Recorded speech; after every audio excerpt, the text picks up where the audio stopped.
Let's talk about the opioid crisis and make it fast. What are opioids? Opioids are a class of drugs that relieve pain. They can be legal, like OxyContin, morphine, or fentanyl, or illegal, like heroin.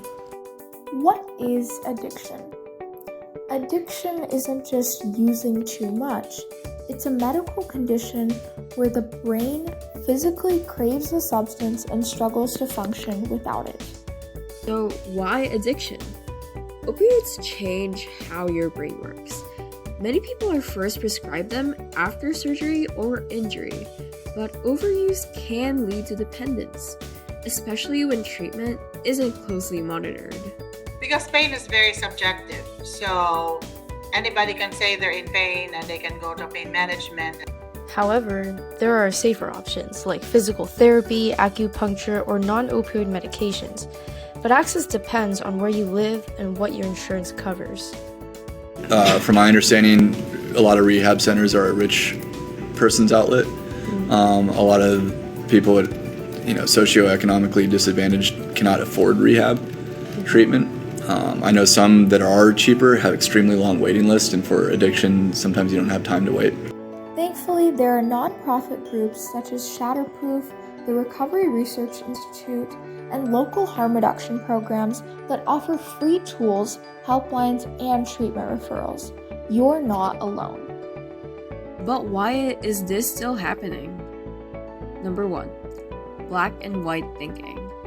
Some see it as a moral failure, not a health issue.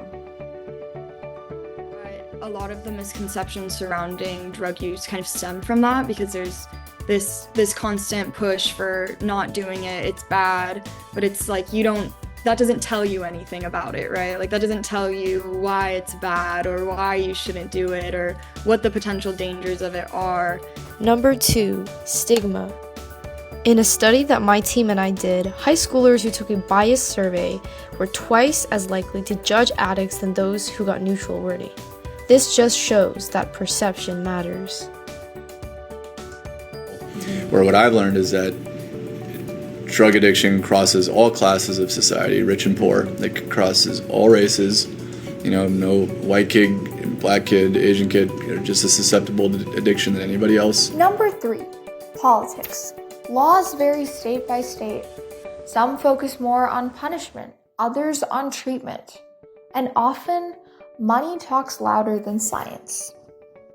Continuously the past few decades, you misuse the money for punitive purposes, punishing and criminalizing drug offenders instead of, again, treating it like a disease and helping them get back on their feet in society. Number 4, misdiagnosis and technology. Some patients are misdiagnosed or mistreated with outdated or unreliable medical tools, worsening the crisis.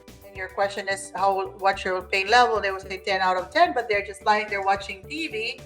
I mean, people can roll their eyes and say she's not really in pain, but you're bounded by law to give them their pain medication. Yeah, because the pain is subjective. So there's no technology that can actually measure that. So what can we do right now? Firstly, advocate for others. Support harm reduction, treatment access, and better education. Next, advocate for yourself. You can also ask questions, know your options, and share your story. And finally, but perhaps most importantly, start from within. Challenge your own assumptions, because empathy is the first step towards enacting real change. The opioid crisis isn't just a stat, it's people, and people need compassion. So let's be part of the shift.